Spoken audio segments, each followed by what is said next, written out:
Hey everyone, welcome back for another deep dive. Today, we're tackling a topic that I think everyone listening can relate to. Right. It's a big one. It's a big one. Teaching kids to share. Yeah. And we're diving into this really practical guide called Five Tips for Teaching Children to Share to see what kind of wisdom we can glean. Sounds good. Because we all want to raise these like generous, kind little humans. Of course. But like actually getting them there, Yes. that can be a little bit, a little bit tricky. It definitely requires some strategy. And you know what's so interesting about this? What's that? It's not just about like preventing a meltdown over a toy at the park, though that's definitely a bonus. When you really look at the research, it shows that these early experiences with sharing are actually foundational for developing a whole bunch of really important social and emotional skills. Really? Oh, yeah. I mean, we're talking empathy, cooperation, even like conflict resolution skills that are going to like serve them well way beyond the sandbox, right? Absolutely. That makes total sense. So essentially, by teaching them to share, we're like giving them a leg up in like life. Exactly. Okay, I'm convinced. Where do we start? Well, this guide, it says to start young. Okay, but how young is too young? Honestly, you can start planting those seeds even before they fully grasp the concept of sharing. Yeah. Like even before they can really even say the words, "That's mine." Oh, I remember those days. Exactly. Huh. But think about it. At that age, they're like little sponges, you know. They're constantly observing and absorbing how we interact with the world.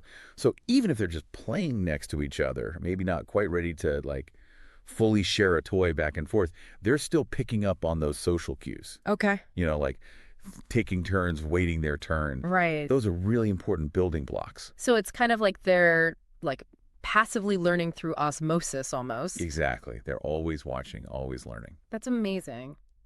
And speaking of watching and learning, I noticed the guide also talks a lot about modeling sharing behavior ourselves, Yeah. which, easier said than done when it's the last cookie in the jar, am I right? Oh, totally. I think we've all been there. Yeah.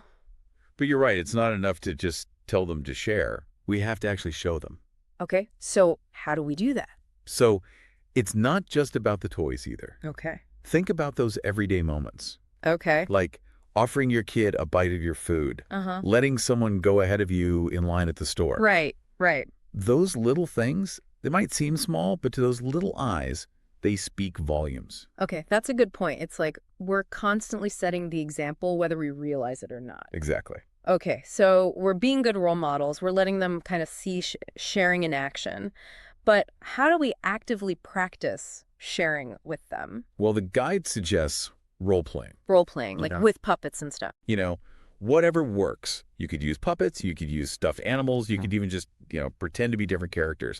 The important thing is to make it fun and engaging Okay. because it allows them to kind of try on different perspectives, Right. in a safe and controlled environment. And hopefully a little less stressful than like an actual meltdown on the playground. Exactly. Okay, that makes sense. So it's like giving them a dress rehearsal for a real life sharing situation. Exactly. Okay, that's brilliant. So what about when they do get it right?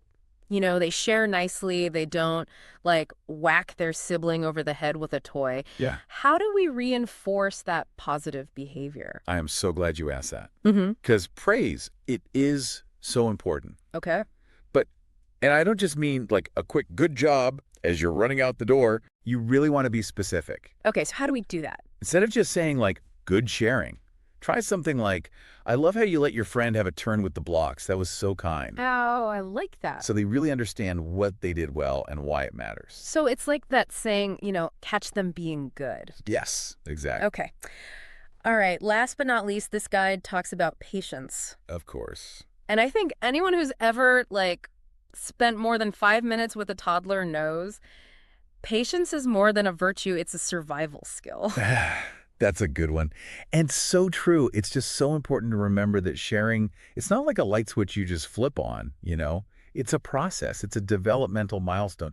Imagine, when you're really hungry and someone's like, "Hey, do you want to share this delicious cookie?" Struggle is real. Right? It's hard.